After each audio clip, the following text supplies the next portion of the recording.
Pada waktu itu dalam kondisi perang dengan Inggris di Semarang, maka penghentian suplai tersebut menjadi faktor penghambat. Selain itu pada tanggal 17 Desember tahun 1945, terdengar pula berita bahwa pemerintah baru Pekalongan berniat melucuti TKR. 3 hari setelah penangkapan Residen, reaksi kontra terhadap 3 daerah semakin nyata dengan tersiarnya desas-desus adanya serangan dari pihak 3 daerah. TKR bersama kalangan Islam di Pekalongan menyusun rencana operasi kontra yang berpedoman lebih baik menyerang daripada diserang. Gabungan penyerang tersebut dibagi ke dalam beberapa kelompok dengan strategi memasuki 3 daerah dari 2 jurusan, di bawah pimpinan perwira TKR bekas Peta, Sugiono dan Muklis. Sugiono ini adalah bekas Sodanco dari Daidan Tegal, sedang Muklis adalah bekas Sodanco Daidan Pekalongan. TKR menemukan perlawanan hanya di Sragi dan Comal. Dalam hal ini TKR memusatkan operasinya terhadap penangkapan para pemimpin 3 daerah dan memasukkan mereka ke dalam penjara. Selain itu dilakukan pula pemeriksaan terhadap pendukungnya, sebelum mereka diizinkan pulang ke rumah masing-masing. Peristiwa Bojonegoro, September tahun 1945 sampai Juli tahun 1947. Bojonegoro adalah salah satu karesidenan di pantai utara Jawa Timur yang berbatasan dengan karesidenan Jepara Rembang, Jawa Tengah. Pada tanggal 18 Agustus berita tentang proklamasi kemerdekaan telah diterima di Bojonegoro. Seperti di daerah-daerah lain di Jawa Timur, para pejabat karesidenan meragukan kebenaran berita tersebut. Sebaliknya para pemuda dan tokoh pergerakan membentuk Komite Nasional Indonesia Daerah, KNID, Karesidenan Bojonegoro yang beranggotakan 37 orang sesuai dengan instruksi pemerintah pusat. Pada tanggal 2 September tahun 1945, KNI di kabupaten-kabupaten mulai dibentuk. Begitu pula KNI di kawedanan-kawedanan dan kecamatan-kecamatan. Selanjutnya pada tanggal 22 September tahun 1945, KNI daerah mengadakan pertemuan. KNI Kabupaten Lamongan yang dipelopori oleh Budi Susetio mengajukan mosi yang berisi desakan kepada Residen agar daerah Bojonegoro segera diproklamasikan sebagai karesidenan yang menjadi bagian dari negara Republik Indonesia. Desakan yang keras ini akhirnya mendapat tanggapan dari RMTA Suryo. Pada pagi hari sekitar pukul 7 waktu Indonesia Barat tanggal 24 September tahun 1945, ratusan pemuda AMRI dan PRI telah membanjiri halaman karesidenan.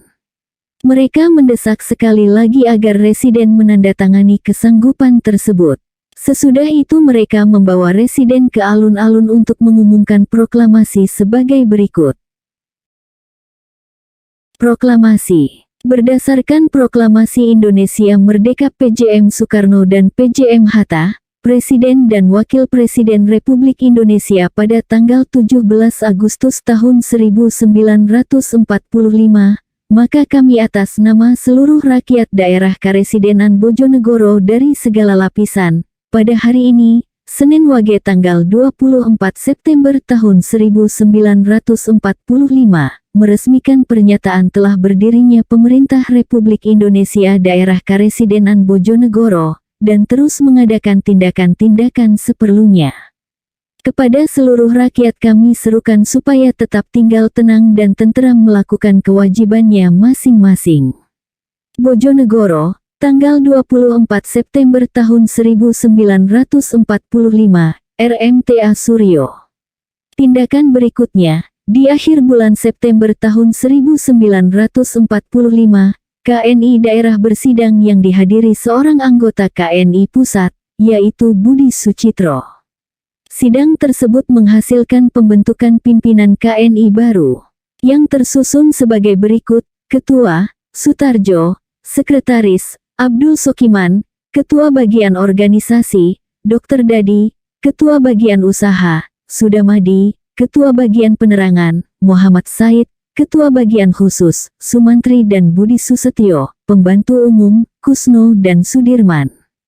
Sementara itu terjadi pergantian pejabat. Residen Bojonegoro RMTA Suryo diangkat menjadi Gubernur Jawa Timur pada tanggal 12 Oktober tahun 1945. Pengurus baru KNI dan Angkatan Muda mendesak kepada Residen Suryo agar segera menduduki jabatannya di Surabaya, sekalipun belum mendapat surat keputusan. Kemudian mereka beramai-ramai mengantar Residen sampai di perbatasan Karesidenan Bojonegoro. Sebelumnya Residen telah menunjuk Utomo, Bupati Bojonegoro, sebagai wakil Residen. Penunjukan ini tidak disetujui oleh KNI. Akibatnya timbul kekosongan jabatan wakil Residen. Atas persetujuan KNI diangkat Budi Susetio sebagai wakil Residen. Pengangkatan ini tetap tidak memuaskan pemuda sebab mereka tidak pernah percaya kepada Pamong Praja. Seperti di daerah-daerah lain, Pamong Praja dianggap sebagai alat pemerintah fasis Jepang yang tidak jujur. Hampir bersamaan waktunya dengan peristiwa di 3 daerah, pemuda-pemuda di Bojonegoro melakukan penggeledahan terhadap rumah-rumah Pamong Praja, mulai dari bupati sampai asisten wedana dan anggota pemerintahan lainnya. Mereka ingin mengetahui orang-orang yang tidak jujur, terutama yang tersangkut dalam perkara pembagian bahan makanan kepada rakyat. KNI yang telah mendapat pengaruh dari Amir Syarifuddin melalui utusannya, yaitu Budi Sucitro, kemudian memilih sendiri Residen Bojonegoro. Yang dipilih adalah Hindro Martono, seorang komunis yang menjabat pula sebagai Ketua Perhimpunan Pegawai Spur dan Trem, PPST. Pada tahun 1941, ia bergabung dengan kelompok gerakan bawah tanah yakni Gerakan Antifasis. Pimpinan Graf terdiri atas Amir Syarifuddin, Pamuji, Sukayat, Armunanto dan Widarta.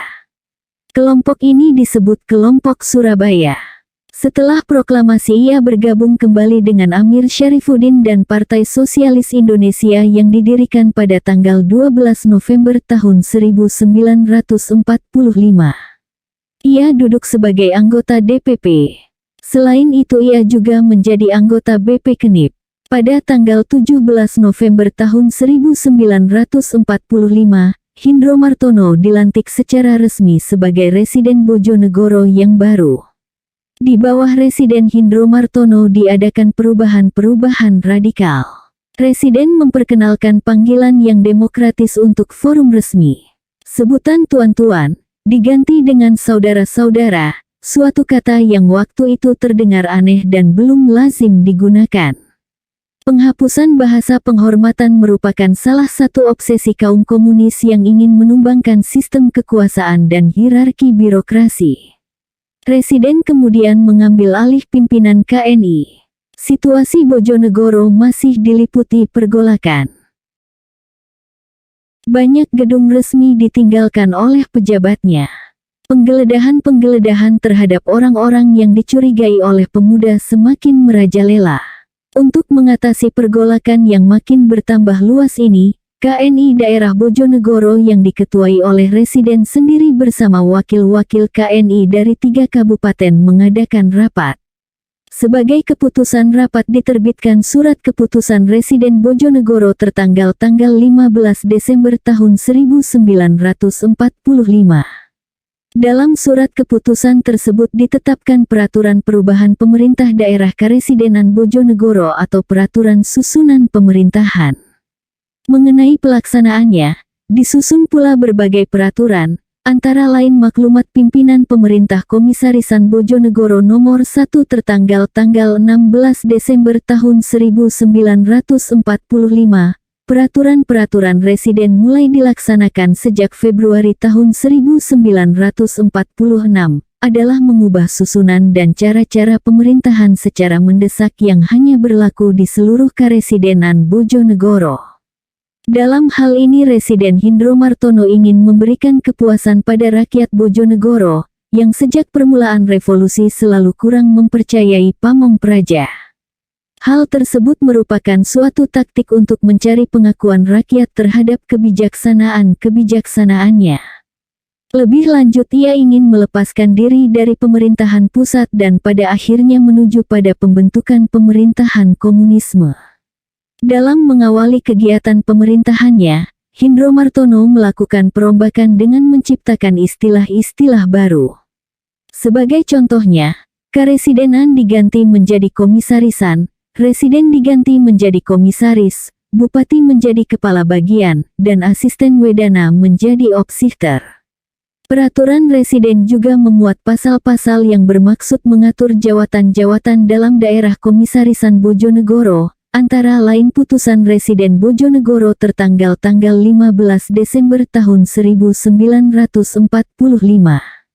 Sementara itu sebagai pemimpin dari bagian atau jawatan ini diserahkan kepada Bupati, Wedana dan Asisten Wedana. Gubernur Jawa Timur tidak menyetujui perubahan-perubahan yang dilakukan oleh Hindro Martono. Gubernur menegurnya dan memberi ultimatum kepada pemerintah Karesidenan Bojonegoro, agar dalam waktu 1 bulan semua peraturan dikembalikan seperti semula. Sebagai jawabannya, Residen Bojonegoro menyatakan menolak ultimatum gubernur. Ia membangkang melaksanakan ultimatum, karena komisaris tidak berada di bawah gubernur, bahkan ia tidak mengakui gubernur Jawa Timur sebagai atasannya. Dalam peristiwa ini, Hindro Martono malahan mendapat dukungan dari KNI yang telah dikuasainya. Usaha Hindro Martono untuk merebut kekuasaan di Bojonegoro ini ternyata mengalami kegagalan. Perubahan nama yang diciptakannya membawa kesulitan ketika mengadakan hubungan dengan instansi lain. Stempel Komisaris Bojonegoro tidak dikenal oleh kantor kas negara dan menolak membayarkan gaji pegawai. Akibatnya timbul kelambatan dalam pembayaran gaji pegawai. Melihat kenyataan ini, sikap Hindro Martono melunak, dengan menentukan bahwa sebutan komisaris tetap berlaku, tetapi untuk hal-hal yang bersifat resmi seperti cap, dan sebagainya, istilah residen dipakai kembali. Mengenai sistem pilihan tetap dilanjutkan. Sebutan bupati, wedana dan asisten wedana dikembalikan pula seperti semula. Kasus Bojonegoro ini dapat dikategorikan sebagai upaya perebutan kekuasaan yang dilakukan dari atas. Karena Hindro Martono telah melakukan penyimpangan dari peraturan yang berlaku, pada akhir tahun 1946, ia diperiksa oleh sebuah tim pemeriksa, yang terdiri atas Menteri Muda Dalam Negeri Wijono, dan Hamdani dari Kementerian Dalam Negeri untuk mempertanggungjawabkan perbuatannya. Akhirnya pada bulan Januari tahun 1947, Hindro Martono dimutasikan ke Kementerian Dalam Negeri. Ia tidak dipersalahkan, bahkan sejak bulan Juli tahun 1947, ia diangkat sebagai Menteri Negara Urusan Kepolisian dalam Kabinet Amir Syarifuddin. Hukuman yang dijatuhkan kepada Hindro Martono yang telah melakukan pengambilalihan pemerintahan dan mendirikan pemerintahan bebas di Bojonegoro, ternyata sangat ringan. Sebabnya ialah sebagian anggota tim pemeriksa adalah orang yang sealiran dengan Hindro Martono. Wijono adalah teman Hindro Martono dalam Partai Sosialis. Amir Syarifuddin yang ketika itu menjadi Menteri Pertahanan, juga teman Hindro Martono dalam partai yang sama. Oleh karena itu pendaulatan yang dilakukan dari atas ini merupakan salah satu pelaksanaan strategis serta taktik komunis dalam usahanya menanamkan kekuasaan. Peristiwa Cirebon, November tahun 1945 sampai Februari tahun 1946. Pada tanggal 3 November tahun 1945, pemerintah mengeluarkan maklumat yang memperbolehkan didirikannya partai-partai politik. Setelah maklumat itu dikeluarkan, lahirlah partai-partai politik baik yang sama sekali baru maupun yang sudah pernah ada pada masa sebelum pendudukan Jepang. Salah satu di antaranya adalah PKI di bawah pimpinan Muhammad Jusuf dan Suprapto yang lahir pada tanggal 7 November tahun 1945. Muhammad Jusuf adalah salah seorang bekas pimpinan Gerindo di Bandung pada tahun 1942. Ia tinggal di Cirebon. Di samping menjalankan profesinya sebagai pengacara, advokat, ia menjabat pula sebagai Ketua Persatuan Supir Indonesia, Persi. Ia kemudian berkenalan dengan Suprapto. Hubungan mereka semakin akrab, sehingga keduanya kemudian bergabung dengan PKI bawah tanah. Pada zaman pendudukan Jepang, ia memimpin kelompok komunis bawah tanah yang bernama Jojobojo yang berpusat di Bandung. Ketika menjadi salah seorang siswa asrama Indonesia Merdeka Jakarta, ia berhasil membentuk sel PKI bersama-sama dengan Suprapto. Untuk memperoleh simpati rakyat, ia memanfaatkan profesi advokatnya dengan cara memberikan bantuan hukum bagi rakyat. Ia kemudian tertangkap dan ditahan di rumah tahanan Kempetai, Jakarta. Setelah proklamasi, ia dibebaskan. Bersama C. Mamat dan Atmaji, mereka berjanji akan membuat gerakan di daerah masing-masing. Pada tanggal 17 November tahun 1945, kelompok Muhammad Jusuf memunculkan PKI ke permukaan secara legal, sekalipun tidak disetujui oleh kelompok lain. Pemunculan PKI ditandai dengan terbentuknya markas besar PKI yang berkedudukan di Jakarta. Susunan pengurus markas besar PKI adalah sebagai berikut: Ketua, Muhammad Jusuf; Sekretaris 1, Suprapto; Sekretaris 2 atau Bendahara, Muhammad Sain, W. Aryo, Hamid Sutan, E. Kordian, D. Totong dan Sutan Muhammad Syah; Ketua Badan Pendidikan, Sutan Muhammad Syah; dan Ketua Pers dan Penyajian, Hamid Parpatih dengan anggota Buyung Saleh Puradi Sastra, dan E. Kordian. Markas besar PKI memperluas cabangnya antara lain di Sukabumi, Solo, Pekalongan, Madiun, Malang, Surabaya. Sebagai organ partai diterbitkan majalah Bintang Merah. Pada tanggal 11 Desember tahun 1945, dibentuk Laskar Merah. Selama 1 bulan pada bulan Januari tahun 1946, diselenggarakan latihan bersama Laskar Merah dari berbagai daerah di Solo. Dalam latihan ini para peserta diajarkan keterampilan kemiliteran dan ideologi komunis. 5 hari setelah terbentuk, pimpinan PKI menyusun suatu program perjuangannya, yaitu, pertama, PKI akan terus berjuang untuk mencapai kebebasan organisasi dari kelas buruh dan petani. Kedua, PKI akan terus meningkatkan pertentangan kelas, antara kelas petani buruh melawan kelas petani borjuis pemilik modal. Ketiga, menyita dengan segera semua pabrik-pabrik dan perkebunan-perkebunan. Keempat, semua tanah harus di tangan petani yang diorganisir ke dalam Soviet-Soviet yang terdiri dari wakil-wakil rakyat. Dan kelima, merasionalisasi semua tanah. Suasana politik yang tidak stabil, karena terjadi pertentangan antara golongan moderat dengan golongan revolusioner mengenai cara untuk membela dan mempertahankan kemerdekaan, dimanfaatkan oleh PKI untuk menguasai kondisi sosial politik. Pada kesempatan tersebut orang-orang komunis anak buah Jusuf menyusun rencana pengambilan kekuasaan daerah. Mereka memilih Cirebon sebagai daerah sasarannya, berdasarkan kesepakatan pertengahan Oktober tahun 1945 bahwa Cirebon dijadikan daerah aksi berikutnya. Jusuf pernah bekerja sebagai pengacara di kota ini, dan dalam pekerjaannya sering menimbulkan kesan membela rakyat. Pada setiap acara pertemuan ia selalu memberikan janji-janji muluk, seperti akan membagi-bagi tanah kepada rakyat. Dengan cara tersebut rakyat Cirebon diharapkan dapat menjadi massa potensial guna mendukung rencananya. Selain kondisi sosial politik yang telah dikuasai, juga janji-janji muluk dipropagandakan, dengan tema pembagian tanah untuk petani. Semua ini merupakan faktor penentu untuk memperoleh simpati dari rakyat Cirebon. Meskipun demikian untuk melaksanakan suatu pemberontakan mereka menyadari bahwa PKI di Cirebon belum merasa kuat. Oleh karena itu didatangkanlah berbagai kesatuan Laskar Merah dari daerah Jawa Tengah dan Jawa Timur dengan dalih menghadiri konferensi agar tidak menimbulkan kecurigaan masyarakat.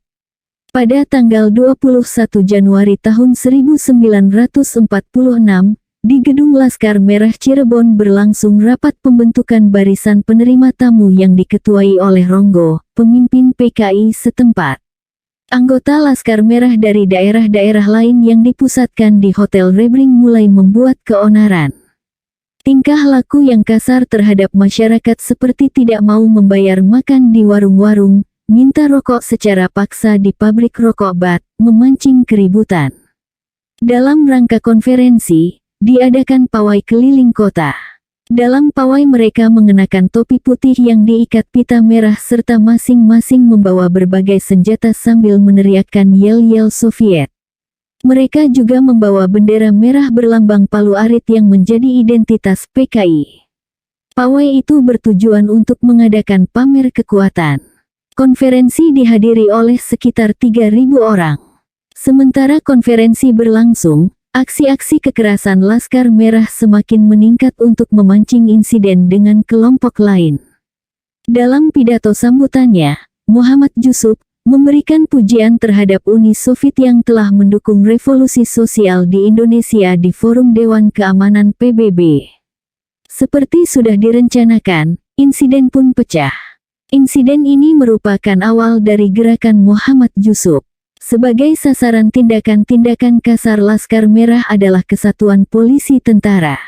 3 hari menjelang peringatan Maulud, tepatnya tanggal 12 Februari tahun 1946, PKI memulai aksinya dengan menyebarkan isu bahwa polisi tentara telah melucuti anggota Laskar Merah yang datang dari daerah Jawa Tengah dan Jawa Timur di stasiun Cirebon. Perwira Polisi Tentara Cirebon Letda D. Sudarsono datang ke stasiun menemui seorang bintara jaga untuk memastikan kebenaran isu tersebut. Namun sesampainya di stasiun, ia disambut dengan tembakan-tembakan. Ia dikepung oleh pasukan Laskar Merah. Beberapa anggota polisi tentara ditawan. Letda D. Sudarsono disandera, kemudian dibawa ke markas Batalion 13 Polisi Tentara dengan maksud untuk melakukan tuntutan. Karena gagal menemui pimpinan polisi tentara, mereka kembali menuju markas Polisi Tentara Kabupaten di Hotel Phoenix dan menawannya. Inilah langkah awal PKI dalam upaya menguasai jajaran pemerintahan setempat. Sebagian besar kekuatan bersenjata di Cirebon dilucuti, anggota tentara mereka tangkap dan dijadikan tawanan. Para tawanan itu dikumpulkan di beberapa bangunan yang dikuasai pemberontak. Hanya dalam waktu 3 hari Laskar Merah telah berhasil menguasai unsur bersenjata di Cirebon. Pos-pos pertahanan TKR direbut dan polisi tentara dilucuti.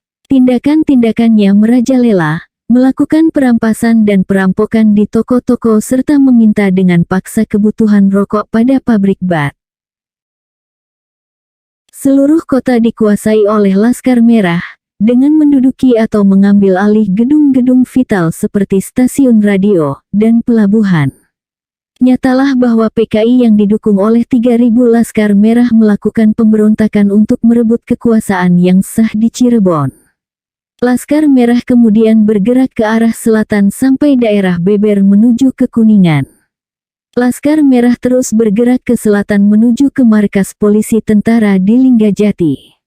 Tetapi markas tersebut telah dikosongkan untuk menghindari hal-hal yang tidak diinginkan, mengingat kekuatan senjata polisi tentara lebih kecil. Pemberontak kemudian kembali ke Cirebon dengan membawa barang-barang rampasan dari markas tersebut antara lain 20 potong kaos, 3 bal kain putih, yang merupakan barang langka pada saat itu. Setelah terjadinya perebutan kekuasaan oleh PKI dan berhasil menguasai seluruh kota, Panglima Divisi 2, Sunan Gunung Jati, Kolonel Zainal Asikin Yudadibrata mengirim utusan untuk membawa Residen Dr. Murjani dan Kepala Polisi Karesidenan Sulaiman Jayusman ke markas divisi yang berkedudukan di Linggajati. Setelah berunding dengan Residen dan Kepala Polisi, Kolonel Zainal Asikin Yudadibrata segera mengambil tindakan. Ia mengirim Mayor Ahmad beserta Kepala Polisi Jayusman dan Komisaris Sidik untuk menemui Mer Muhammad Jusuf di Hotel Rebring untuk berunding. Dalam perundingan ini pihak PKI berjanji akan menyerahkan senjata-senjata yang dirampasnya kepada tentara pada esok harinya. Ternyata janji itu tidak mereka tepati, bahkan utusan yang datang di Hotel Rebring keesokan harinya, mereka sambut dengan serentetan tembakan. Akhirnya, karena mengalami kegagalan dalam usahanya berunding dengan Muhammad Yusuf, Panglima Divisi 2 menghubungi Komandan Resimen Cikampek, Letkol Moefreni guna meminta bantuan pasukan ke Cirebon. Untuk itu Letkol Moefreni Mukmin mengirimkan pasukan Banteng Taruna yang berkekuatan 600 prajurit di bawah Mayor Banu Mahdi. Di pihak lain, sisa-sisa kekuatan TRI dan polisi tentara Cirebon juga telah siap melaksanakan penumpasan. Batalion 1 pimpinan Mayor Ribut akan bergerak dari Sindang Laut, Batalion 2 pimpinan Mayor Suyana dari arah Kedung Bunder dan Batalion 3 pimpinan Mayor Dasuki akan bergerak dari Kosambi. Sasaran pertama serbuan adalah merebut pos-pos pertahanan PKI dan kemudian bergerak menuju markas pemberontakan di Hotel Rebring. Penyerbuan langsung terhadap markas pemberontak dilakukan oleh pasukan gabungan antara TRI, polisi tentara dan lain-lain di bawah pimpinan Letu Mahmud Pasha, Mayor Dasuki dan Mayor Suwardi. Sesuai dengan rencana, pasukan TRI bergerak dari berbagai jurusan untuk mengepung kedudukan pemberontak di markasnya. Tembak-menembak antara kedua belah pihak terjadi hanya sebentar. Melihat pasukan penyerbu jauh lebih besar, pasukan pemberontak menjadi panik. Akhirnya mereka memberikan tanda menyerah. Pimpinan pemberontak Muhammad Yusuf dan Suprapto berhasil ditangkap di rumah Suparman ketika berusaha mencari perlindungan. Sebulan kemudian Muhammad Yusuf dan Suprapto diajukan ke pengadilan tentara untuk mempertanggungjawabkan perbuatannya. Sebagai ganjarannya mereka dijatuhi hukuman 4 tahun penjara. Perebutan kekuasaan di Cirebon dengan menggunakan nama PKI yang dipimpin Muhammad Yusuf ini dikutuk oleh pemimpin-pemimpin PKI seperti Sarjono dan Maruto Darusman. Mereka menyatakan tidak bertanggung jawab. Tindakan Muhammad Yusuf dianggap lancang, menyimpang dari strategi PKI. Sarjono dan kawannya kemudian membentuk panitia pembersihan PKI. Muhammad Yusuf dihadapkan ke mahkamah partai yang dihadiri oleh 60 orang tokoh komunis. Semua pembelaan Yusuf ditolak. Dari peristiwa Cirebon ini kita melihat dua hal yang menonjol. Pertama adalah modus operandi yang lain dari gerakan PKI dalam rangka membentuk pemerintahan daerah yang dibebaskan. Yang kedua adalah sikap pimpinan PKI yang menolak dan menyangkal setiap aksi yang dilakukan oleh anggotanya apabila mengalami kegagalan. Bab 4. Konsolidasi PKI melalui gerakan legal dan gerakan ilegal. Upaya menguasai pemuda pengikut komunisme di Indonesia pada masa awal kemerdekaan terdiri atas kelompok partai ilegal yang didirikan oleh Musso di Surabaya pada tahun 1935. Kelompok Joyoboyo yang dipimpin Muhammad Yusuf dan Suprapto yang mengikuti garis Stalin, kelompok Amir Syarifuddin, Enjono, Oige Huat dan Widarta, kelompok Nederland terdiri atas anggota PKI bekas pengurus Perhimpunan Indonesia. Mereka adalah Abdul Majid Joyodiningrat, Setiajid, Maruto Darusman dan Suripno, serta kelompok Digul yang dipimpin oleh Sarjono, Ahmad Sumadi, serta Harjono. Di antara kelompok-kelompok ini, pertama kali tampil ke panggung politik adalah kelompok Amir Syarifuddin. Amir Syarifuddin setelah keluar dari penjara Malang bulan September tahun 1945, langsung pergi ke Jakarta, karena ia telah diangkat sebagai Menteri Penerangan dalam Kabinet pertama Republik Indonesia, tanggal 19 Agustus sampai tanggal 14 November tahun 1945. Kelompoknya segera melakukan konsolidasi serta membagi tugas dalam pelbagai bidang. Bidang politik ditangani oleh Amir Syarifuddin karena ia kurang tertarik pada bidang sosial dan ekonomi, bidang kepemudaan oleh Wikana, bidang ketentaraan dan pertahanan oleh Atmaji dan Joko Suyono. Setelah proklamasi kemerdekaan, organisasi-organisasi pemuda tumbuh laksana jamur di musim hujan. Pada tahun 1945, telah terbentuk lebih kurang 30 organisasi pemuda. Organisasi pemuda ini biasa disebut dengan nama badan-badan perjuangan atau laskar.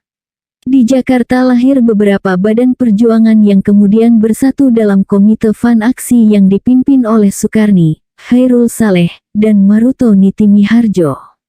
Organisasi-organisasi pemuda yang bernaung dalam Komite Fan Aksi, antara lain Angkatan Pemuda Indonesia, API, Barisan Rakyat, BARA.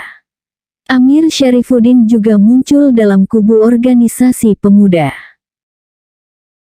Ia berhasil mengkonsolidasikan sisa-sisa grupnya yang berada di Surabaya membentuk Organisasi Angkatan Muda Indonesia, AMI, pada tanggal 20 September tahun 1945, yang dipimpin oleh Ruslan Abdul Ghani. Organisasi ini sama sekali bukan organisasi yang berhaluan komunis. AMI berhasil menyelenggarakan rapat raksasa di Stadion Tambak Sari, Surabaya pada tanggal 21 September tahun 1945. Dalam suasana awal revolusi itu kader-kader komunis dalam AMI mulai bergerak. Mereka mendirikan Organisasi Pemuda Republik Indonesia yang berhaluan komunis. Sekalipun pada awalnya PRI tampak seperti organisasi pemuda non-komunis, tetapi kepengurusannya dimonopoli oleh kelompok Amir Syarifuddin, seperti Sumarsono, Krisubanu, dan Ruslan Wijaya Sastra. Dengan adanya PRI ini, kelompok Amir Syarifuddin memperoleh pancangan kaki di Surabaya. Dalam waktu yang singkat, organisasi PRI juga berdiri di beberapa kota lainnya di Jawa. Berdirinya berbagai organisasi pemuda baik yang bersifat nasional maupun lokal selama bulan September dan Oktober tahun 1945. Menimbulkan gagasan untuk mempersatukan organisasi-organisasi pemuda tersebut dalam suatu organisasi baru. Pada bulan Oktober tahun 1945, gagasan mengenai hal tersebut dibahas di kalangan pimpinan organisasi-organisasi pemuda di Jakarta. Ketika kelompok Khairul Saleh mengajukan rencana akan menyelenggarakan Kongres Pemuda, Amir Syarifuddin yang dikenal memiliki kemampuan organisatoris tersebut menyambutnya dengan hangat. Ia kemudian memanfaatkan peluang ini, dan pergi ke Surabaya untuk mempersiapkan PRI dalam menghadapi Kongres. Pada tanggal 6 November tahun 1945 di Yogyakarta berlangsung pertemuan antar organisasi pemuda. Pertemuan itu memutuskan waktu dan tempat kongres yaitu tanggal 10 dan tanggal 11 November tahun 1945 di Yogyakarta. Kongres Pemuda dihadiri oleh 332 utusan dari 30 organisasi pemuda seluruh Indonesia. Pimpinan kongres adalah Khairul Saleh. Menteri Penerangan Amir Syarifuddin mempergunakan kesempatan ini untuk mempengaruhi pemuda. Dalam sambutannya pada pembukaan kongres, ia menyatakan sebagai berikut, "Hai pemuda, jika kamu memegang bedil di tangan kananmu haruslah kamu memegang palu di tangan kirimu, dan jika kamu memegang pedang di tangan kananmu, peganglah arit di tangan kirimu." Selama Kongres Pemuda, organisasi-organisasi dari kelompok sosialis dan komunis berhadapan dengan organisasi-organisasi pemuda dan kelompok Tan Malaka. Masing-masing kelompok berusaha merebut kepemimpinan pemuda, dengan menggeser atau menyingkirkan orang-orang yang dianggap tidak revolusioner dan tidak tahu revolusi. Kelompok sosialis komunis membentuk suatu wadah tunggal. Dengan menggunakan kekuatan organisasi pemuda Republik Indonesia yang telah dipersiapkan oleh Amir Syarifuddin, mereka melakukan gerakan pencaplokan terhadap beberapa organisasi pemuda untuk difusikan dalam wadah baru yang bernama Pemuda Sosialis Indonesia, Pesindo. Sebagian besar utusan dari organisasi-organisasi yang hadir menolak fusi dengan Pesindo. Akan tetapi 7 organisasi menerima fusi, yaitu Angkatan Pemuda Indonesia, API, Jakarta, PRI Surabaya, Angkatan Muda Republik Indonesia, AMRI, Semarang, Gerakan Pemuda Republik Indonesia, GERPI, Yogyakarta, Angkatan Muda Kereta Api, AMKA, Angkatan Muda Listrik dan Gas, AMLG, Angkatan Muda Pos Telegraf dan Telepon, AMPTT. 3 organisasi profesi, yaitu AMKA, AMLG dan AMPTT 5 bulan kemudian keluar dari Pesindo. Para pimpinan organisasi pemuda peserta Kongres Pemuda, tanggal 10 November tahun 1945, sengaja tidak diberitahu akan dilaksanakannya fusi tersebut. Pesindo dengan menjadikan organisasi pemuda lokal di kota lain yang tidak hadir pada kongres, berhasil mencaplok satu persatu organisasi tersebut untuk dilebur ke dalam Pesindo, walau mereka tidak tahu menahu mengenai sosialisme apalagi Marxisme-Leninisme. Sebanyak 22 organisasi pemuda berhasil mereka caplok dengan taktik tersebut. Pengurus Pesindo jelas-jelas dimonopoli oleh kelompok Amir Syarifuddin, seperti Krisubanu, Wikana dan Ibnu Parna. Sebagai penasehat adalah Amir Syarifuddin, Joko Suyono, Khairul Saleh, SK Trimurti, LM Sitorus, Martono Tirtonegoro, Sugiono, dan S. Widakdo. Bantuan yang diberikan Amir Syarifuddin kepada Pesindo cukup besar ketika menjadi Menteri Pertahanan RI pada tahun 1947. Demikian kuatnya Pesindo, sehingga dapat dipakai oleh kelompok tersebut untuk melakukan intimidasi terhadap lawan-lawan politiknya. Pada tahap selanjutnya Pesindo berusaha menguasai Badan Kongres Pemuda Republik Indonesia, BPKRI, yang dibentuk sebagai hasil Kongres Pemuda, November tahun 1945.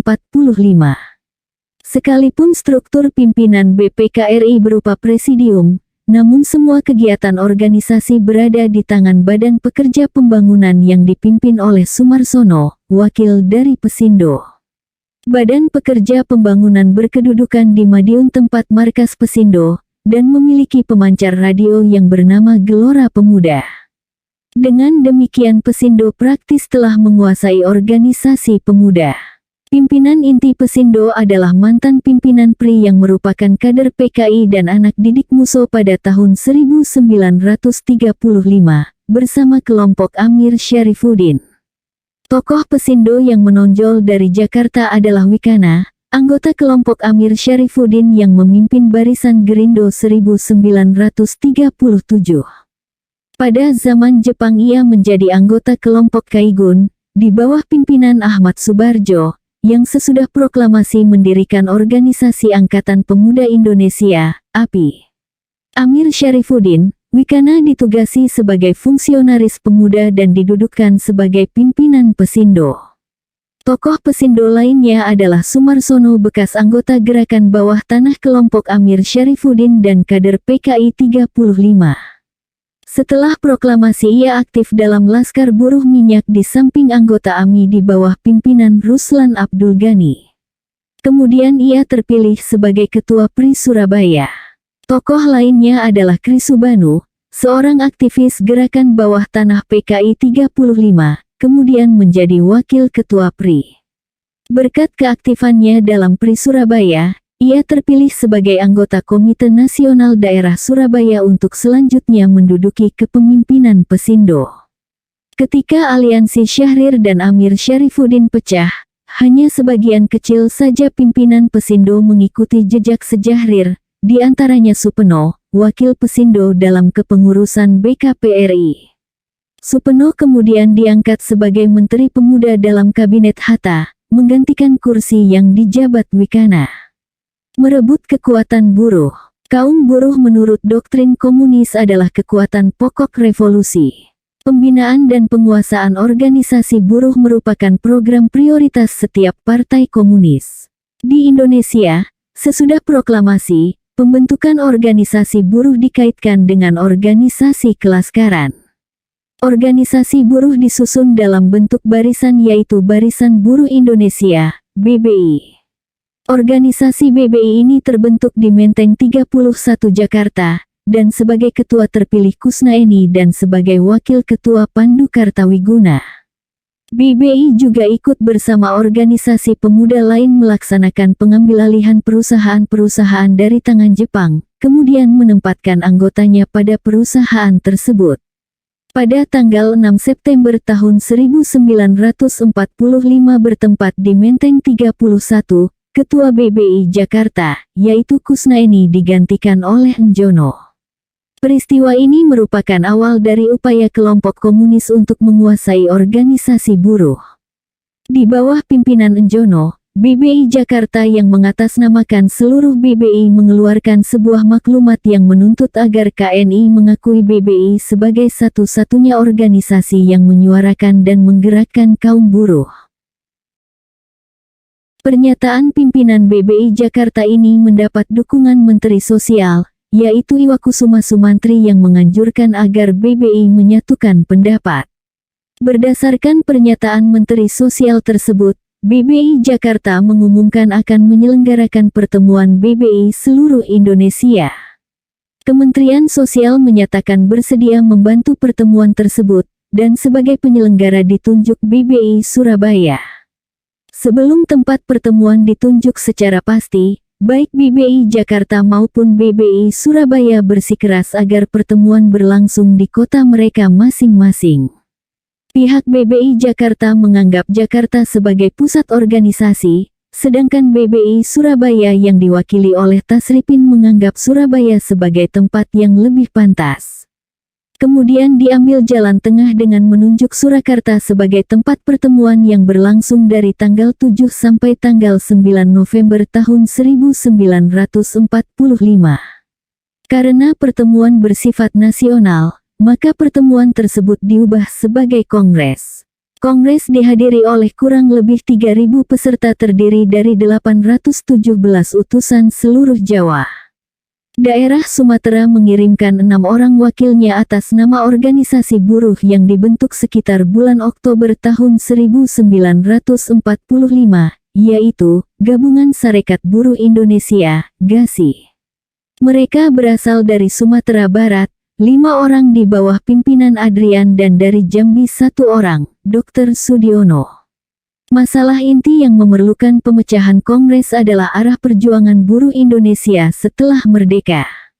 Wakil Jawa Timur, Syamsu Harja Udaja Ketua BBI Surabaya, menyatakan bahwa tujuan perjuangan buruh yang sebenarnya adalah menuntut supaya semua perusahaan vital disosialisir atas nama masyarakat seluruhnya.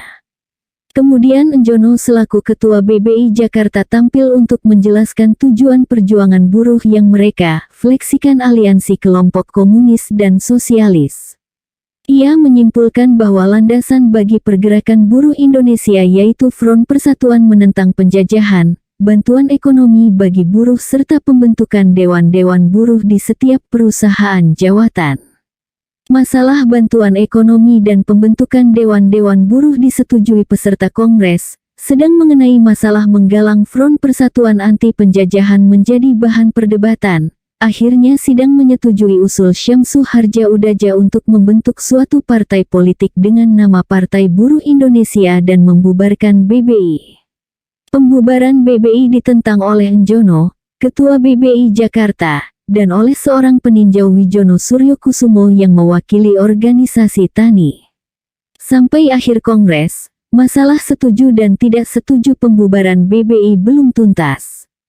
Di sini kita melihat awal pergulatan kelompok sosialis komunis melawan kelompok Tan Malaka dalam memperebutkan masa buruh. Pada tahap ini Syamsu Harja Udaja dari kelompok Tan Malaka berhasil menguasai organisasi buruh. PBI melangsungkan kongresnya yang pertama pada tanggal 15 Desember tahun 1945 di Yogyakarta yang dihadiri oleh 28 utusan dari 19 cabang. Masalah yang dibahas masih berkisar pada persoalan kedudukan buruh dan tani. Syamsu Harja Udaja memaksakan organisasi kaum tani berkiblat kepada PBI. Wijono Surjokusumo mengulangi kembali pendirian golongan tani, bahwa kelompok kaum tani bukan organisasi politik dan mereka sudah membentuk organisasi sendiri yaitu Barisan Tani Indonesia. Kongres Organisasi Kaum Tani di Yogyakarta telah menyatakan adanya perbedaan kegiatan antara kaum buruh dan kaum tani. Oleh karena itu BTI mengecam campur tangan PBI dalam masalah intern BTL. Keputusan Kongres yang menjadi dasar program PBI ialah Partai Buruh harus bercorak buruh yang mengakui pertentangan antara majikan dan buruh. Kedudukan sarekat-sarekat buruh menjadi underbow, di bawah naungan partai, tetapi mengakui keberadaan sarekat-sarekat buruh yang tidak dibentuk oleh PBI. Setelah Kongres berakhir, PBI kemudian bergabung dengan Persatuan Perjuangan yang dipimpin oleh Tan Malaka. PBI lebih merupakan organisasi politik campuran, karena anggotanya bukan hanya buruh saja, sehingga jumlah anggotanya menjadi lebih besar. Pada akhir Desember tahun 1945 PBI digugat oleh kelompok-kelompok yang menentang pembubaran BBI yang dipelopori oleh Njono. Menghadapi tuntutan yang begitu kuat, PBI mengalah. Sejak awal 1946, PBI mengumumkan bahwa BBI dihidupkan kembali dengan status sebagai asosiasi sarekat-sarekat buruh yang berada di luar pagar, agar menggabungkan diri ke dalam BBI. Dalam perkembangannya kemudian, pada bulan Mei tahun 1946 BBI diubah namanya menjadi Gabungan Sarekat Buruh Indonesia, GASBI, yang bersifat federatif. Guna menyusun kepengurusan organisasi GASBI, maka pada tanggal 21 Mei tahun 1946 di Madiun diadakan konferensi PBI. Konferensi memutuskan bahwa Syamsu Hardja Udaja, Ketua PBI, sebagai Ketua GASBI dan Danu Husodo sebagai Wakil Ketua. GASBI tidak hanya beranggotakan sarekat-sarekat buruh saja, tetapi juga terbuka bagi organisasi-organisasi pegawai negeri, polisi dan tentara. Meskipun konferensi berhasil menyusun organisasi GASBI, namun keutuhan organisasi belum terbina. Hal ini disebabkan masih adanya perbedaan pendapat antara sarekat-sarekat buruh. Sebagian menginginkan sarekat buruh dan gabungannya terlepas dari partai politik. Sebagian yang lain menuntut agar sarekat buruh menjadi onderbau partai politik. Dalam percaturan politik nasional, GASBI ikut menempatkan wakil-wakilnya dalam organisasi politik Persatuan Perjuangan dan Konsentrasi Nasional. Kubarsih ditempatkan di PP sebagai wakil GASBI, sedang Danu Husodo ditempatkan di Konsentrasi Nasional. Ketika terjadi kudeta terhadap pemerintah Republik Indonesia di Yogyakarta yang gagal oleh kelompok Tan Malaka pada tanggal 3 Juli tahun 1946, hampir semua pimpinan PBI dan GASBI ditangkap. Di antaranya Syamsu Hardja Udaja, Ketua PBI, Iwakusuma Sumantri, Danu Husodo, Dr. S. Rahmat, Sekretaris PBI, Muhammad Daljono, Ketua Departemen Politik, Ahmad Subarjo, Ketua Departemen Politik Luar Negeri, Kobarsih, Wakil PBI dan GASBI pada PP merangkap Wakil Ketua Barisan Buruh Gas dan Listrik, dan Dr. Buntaran Martoatmojo, Ketua Departemen Kesehatan. Dengan ditangkapnya tokoh-tokoh PBI dan GASBI, maka sarekat-sarekat buruh yang tergabung di dalamnya menyatakan tidak terikat lagi dengan PBI dan melepaskan diri dari GASBI. Situasi demikian merupakan kesempatan emas bagi kelompok komunis. Njono, Ketua BBI Jakarta salah seorang pelopor anti pembubaran BBI, menyusun kembali PBI tanpa terikat oleh keputusan-keputusan yang dikeluarkan oleh mantan pimpinan PBI. Njono membentuk pusat pimpinan sementara PBI, yang terdiri atas 7 orang, yaitu Njono, Setiajit, SK Trimurti, Musirin, Suprapti, Supiman dan Isbandi. Pimpinan baru segera mengeluarkan pernyataan politik yaitu menuntut dibentuknya kabinet koalisi yang bersifat nasional. Peranan GASBI diambil alih oleh Sentral Organisasi Buruh Seluruh Indonesia, SOPSI, yang dibentuk pada akhir November tahun 1946. Selanjutnya SOPSI mengambil alih peran PBI sebagai partai dan sekaligus sebagai sentral organisasi buruh. Setelah terjadi penggabungan berbagai organisasi-organisasi buruh ke dalam SOPSI, maka hampir semua pimpinan organisasi buruh didominasi oleh kelompok komunis yaitu Harjono, Njono, Oci Gehuat. Ketua BTI Wijono digantikan oleh Sajarwo. Sejak akhir tahun 1946 organisasi buruh sama sekali telah dikuasai oleh komunis. SOPSI berhasil mencaplok semua organisasi buruh, yang semula dikuasai GASBI dan kelompok Tan Malaka. Tidak lama kemudian SOPSI menyelenggarakan kongresnya yang pertama pada tahun 1947. Konsolidasi partai. Di bidang politik, Amir Syarifuddin telah memelopori konsolidasi dari sisa-sisa kelompok gerakan bawah tanah PKI yang telah bercerai-berai. Pada tanggal 12 November tahun 1945, Amir Syarifuddin mendirikan Partai Sosialis Indonesia disingkat PARSI. Komposisi Dewan Pimpinan Partai adalah Ketua, Amir Syarifuddin dan Wakil Ketua, Sukendar, dari kelompok PKI tahun 1935, dengan anggota, Hindro Martono, anggota BPKNIP dan Residen Bojonegoro, seorang tokoh buruh komunis dari Graf berusaha untuk mendirikan daerah bebas di Bojonegoro. Asas perjuangan Partai PARSI ialah membangun masyarakat sosialistis dengan buruh, tani, dan tentara sebagai tulang punggungnya.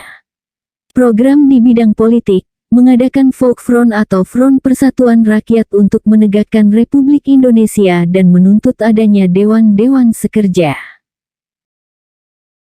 Volksfront menurut Amir Syarifuddin mengemban tugas ganda, di samping membangun republik juga membangun semangat anti-kapitalis. Usia partai ini hanya 1 bulan, mungkin digunakan oleh kelompok Amir Syarifuddin sebagai sarana untuk konsolidasi dan menjajaki situasi yang berkembang. Sementara itu kelompok Syahrir membentuk pula Partai Rakyat Sosialis disingkat PARAS pada tanggal 19 November tahun 1945. Anggota PARAS dihimpun dari kelompok bawah tanah Syahrir yang berada di beberapa kota. Pada tanggal 19 Desember tahun 1945 di Cirebon, Partai Sosialis Indonesia dan Partai Rakyat Indonesia meleburkan diri dan bersama-sama bersatu membentuk partai baru Partai Sosialis. Pembentukan partai baru ini merupakan lambang kerjasama antara kelompok sosialis Syahrir dengan kelompok komunis Amir Syarifuddin.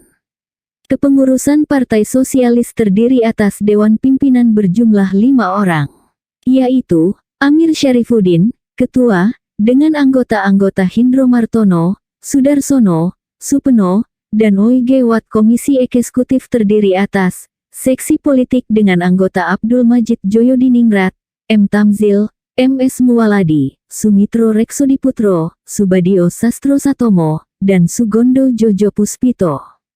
Sekretariat Abdul Majid Joyodiningrat, Gumara, Sutrisno, R. Usman Sastro Amijoyo, L.M. Sitorus, dan Wiono Sumartoyo. Bagian penerangan, Johan Syahruzah, Subagio IN, Wangawijaya, Suwondo, Suyono, Tan Lingji, dan Sunarno Siswara Harjo. Bagian pendidikan, Sukindar, Sukemi, Kusnaini, Sugra, dan Jawoto.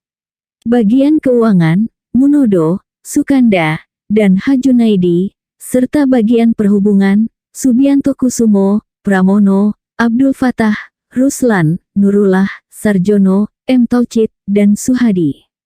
Personalia pimpinan partai yang terdiri atas kelompok Syahrir dan Amir Syarifuddin memiliki latar belakang yang berbeda. Kelompok Syahrir berasal dari 3 generasi, yaitu, pertama, berasal dari generasi tahun 1920-an, terutama mereka yang tidak ikut dibuang ke Digul. Kedua, berasal dari generasi 1930-an, yaitu Sugra, Dr. Sudarsono, Sukemi, Johan Syahruzah, Sugondo Joyo Puspito, Wangsawijaya, Sumarno, Kusnaini, Nurullah, Sarjono, Wijono, M. Tauhid, Harjono, Suhadi, dan Sujono. Ketiga, adalah para pemuda dan mahasiswa yang secara pribadi dekat dengan Syahrir. Mereka adalah Subadio Sastro Satomo dan L.M. Sitorus. Kelompok Amir Syarifuddin anggotanya terdiri atas kawan-kawan Amir Syarifuddin dalam Gerindo dan kelompok gerakan bawah tanah yang pada umumnya anggota kelompok Graf seperti Abdul Fatah, pernah dihukum seumur hidup oleh pemerintah pendudukan Jepang. Sutrisno bekas anggota Gerindo dan aktif dalam PKI 35. Sukindar dan Hajunaidi adalah anggota PKI tahun 1920-an yang kemudian menjadi anggota PKI ilegal. Ruslan dan Subianto Kusumo aktivis serikat buruh yang terlibat dalam gerakan bawah tanah. Tan Lingji bekas mahasiswa Leiden adalah kader MUSO pada tahun 1935. Oi Ge-huat, anggota Partai Tionghoa Indonesia, yang erat hubungannya dengan PKI 35. Kelompok Amir Syarifuddin kemudian memperoleh tenaga baru, yaitu Abdul Majid Joyodiningrat. Ia adalah bekas ketua Perhimpunan Indonesia di negeri Belanda. Sekalipun seorang keturunan bangsawan, ia telah lama menjadi penganut komunis. Ia kembali ke Indonesia bersama Setiajid pada bulan November tahun 1945. Mereka mendapat tugas istimewa dari Partai Sosialis Belanda, guna melicinkan perundingan Indonesia dengan Belanda. Temannya Setiajid bergabung pada Partai Buruh Indonesia. Terjalinnya kerjasama antara kedua kelompok ini, karena selain mereka pernah bersama-sama melakukan gerakan bawah tanah, juga sebagian dari anggota Dewan Eksekutifnya pernah memasuki partai yang asas perjuangannya non-kooperasi. Setelah kelompok Amir Syarifuddin dan kelompok Sejahrir berhasil menguasai BPK NIP dan Kabinet, 6 orang anggota Dewan Eksekutif Partai diangkat sebagai anggota Badan Pekerja KNIP, maka partai ini praktis telah mendominasi pemerintah. Tujuan yang terpenting dan kerjasama kelompok sosialis dan komunis ini adalah menghadapi lawan politiknya, yaitu kelompok Tan Malaka. Usaha koup yang dilancarkan kelompok Tan Malaka pada tanggal 3 Juli tahun 1946, berhasil digagalkan berkat kerjasama tersebut dan sekaligus menyisihkan peranannya dari arena kehidupan politik selama 3 tahun. Latar belakang peristiwa kudeta tanggal 3 Juli tahun 1946, bersumber pada perbedaan strategi perjuangan antara pemerintah, dalam hal ini Kabinet Sejahrir dengan kelompok Tan Malaka. Politik pemerintah menitik beratkan perjuangan untuk memperoleh pengakuan dari luar negeri, khususnya dari negara-negara sekutu dan Belanda, bagi kemerdekaan Indonesia melalui cara-cara diplomasi. Sikap pemerintah ini mendapat tantangan dari kelompok Tan Malaka, seorang tokoh politik masa pergerakan nasional. Pertentangan pendapat antara Tan Malaka dengan pemerintah sudah dimulai sejak bulan September sampai Oktober tahun 1945, ketika Tan Malaka meminta kepada Soekarno-Hatta untuk menandatangani surat wasiat politik yang isinya mengenai penyerahan pimpinan pemerintahan dan revolusi kepada Tan Malaka jika sewaktu-waktu Soekarno-Hatta berhalangan. Permintaan Tan Malaka ditolak oleh Soekarno-Hatta. Dalam bulan Januari tahun 1946, kelompok Tan Malaka menyusun kekuatan sebagai gerakan politiknya yang baru. Tanggal 4-5 Januari tahun 1946, di Surakarta diadakan pertemuan dengan berbagai pihak yang menghasilkan terbentuknya suatu badan yang diberi nama Folk Front. Dalam pertemuan tanggal 15 dan tanggal 16 Januari tahun 1946, Folk Front ini diubah namanya menjadi Persatuan Perjuangan yang anggotanya terdiri dari beberapa organisasi massa. Program Persatuan Perjuangan dengan minimum program yaitu, berunding atas dasar kemerdekaan 100%, pemerintahan rakyat dan tentara rakyat. Program ini memperoleh simpati dari organisasi pemuda. Konsepsi Persatuan Perjuangan mengenai revolusi adalah, revolusi Indonesia bukanlah revolusi nasional yang digerakkan oleh segelintir orang yang bersedia menyerahkan sumber-sumber ekonomi kepada bangsa asing. Sebaliknya revolusi itu harus berani mengambil tindakan ekonomi, sosial serentak dengan tindakan merebut dan membela kemerdekaan 100%. Dengan minimum programnya ini, Persatuan Perjuangan melakukan oposisi terhadap Kabinet Syahrir pada saat pemerintah mengadakan perundingan dengan Belanda. Persatuan Perjuangan melancarkan oposisi dalam sidang KNIP tanggal 28 Februari sampai tanggal 2 Maret tahun 1946, dengan maksud menentang Kabinet Syahrir, sehingga Kabinet Syahrir jatuh. Akan tetapi Presiden Soekarno menunjuk Syahrir kembali sebagai formatur. Persatuan Perjuangan sebenarnya menginginkan agar yang ditunjuk sebagai formatur adalah Tan Malaka. Oleh karena itu mereka tetap meneruskan oposisi, Sekalipun program kabinet baru merupakan kompromi antara pendapat pemerintah dengan pendapat Persatuan Perjuangan. Pemerintah menganggap bahwa tindakan mereka itu semata-mata bertujuan untuk merebut kekuasaan pemerintah dan melemahkan perjuangan bangsa, sehingga pada bulan Maret tahun 1946, tokoh-tokoh Persatuan Perjuangan ditangkap dengan alasan untuk mencegah timbulnya bahaya yang lebih besar. Tokoh-tokoh Persatuan Perjuangan yang ditangkap adalah Tan Malaka, Sukarni, Abikusno Cokrosujoso, Sayuti Melik, Hairul Saleh, dan Muhammad Yamin.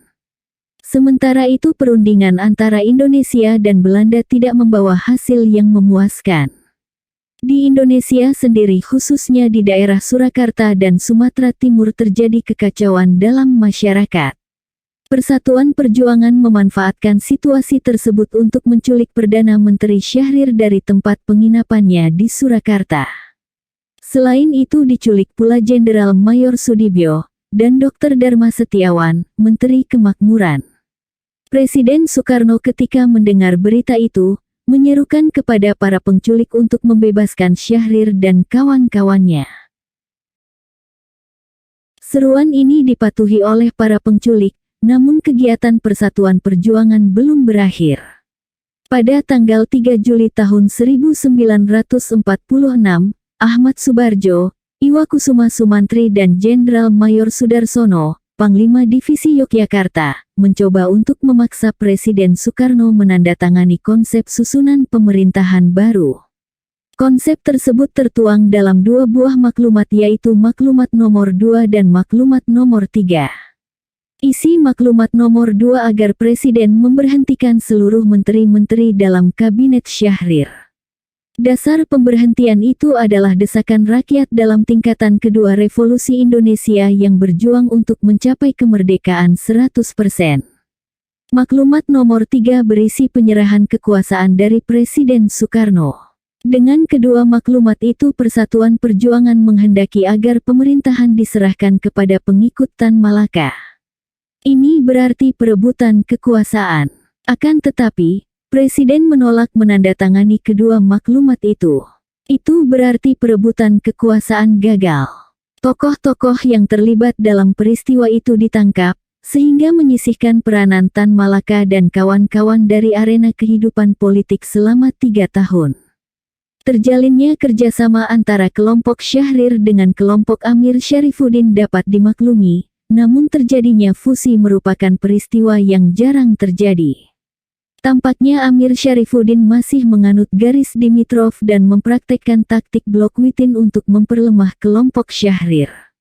Untuk sementara Amir Syarifuddin menerima garis politik Syahrir, terutama dalam menghadapi Belanda, sekalipun banyak ditentang oleh kelompoknya. Garis politik diplomasi Syahrir dianut oleh Amir Syarifuddin sampai awal 1948. Sebaliknya pihak Syahrir memperhitungkan bahwa Amir Syarifuddin bisa ditarik ke dalam kubu sosialis, karena ia menerima garis diplomasinya yang dipandang sebagai upaya realistis. Garis diplomasi tersebut ialah dalam perjuangan kemerdekaan harus diakui bahwa kekuatan sekutu sangat besar. Oleh karena itu politik berunding dengan kekuatan-kekuatan sekutu, termasuk Belanda adalah satu-satunya pilihan terbaik. Sementara itu kelompok Digulis yang dipimpin oleh Sarjono, Ketua PKI 1926, tiba kembali di Indonesia pada bulan Maret tahun 1946. Kedatangannya disusul oleh kelompok Nederland seperti Maruto Darusman dan Suripno pada bulan Maret tahun 1946. Sementara itu beberapa tokoh muda yang baru dibebaskan dari penjara seperti Aidit, dari penjara P.Onrus di Teluk Jakarta. Lukman, dihukum karena terlibat peristiwa 3 daerah, dan Nyoto dari Besuki ikut menggabungkan diri dengan kedua kelompok tersebut. Tokoh lain yang datang dari Cina adalah Alimin, pada bulan Juli tahun 1946. Alimin menyatakan bahwa tujuan kedatangannya dengan maksud ingin memberikan bantuan pada pekerjaan dan urusan partai yang telah lama terdesak bekerja di bawah tanah terpisah dari rakyat umum dan ditinggalkan oleh pemuka-pemukanya yang telah menjadi korban atau meninggal dunia. Saya telah lama tidak mendapat sambungan dengan partai dan saya sama sekali tidak mengetahui apa-apa. Saya akan mulai lagi dari mula-mula. Kita akan kumpulkan lagi kawan kita yang sehati dan setia pada partai kita. Tiap-tiap orang komunis diwajibkan hanya bekerja bagi partainya, yaitu Partai Komunis, lain tidak kaum komunis, hanya tahu satu partai saja, yaitu Partai Komunis.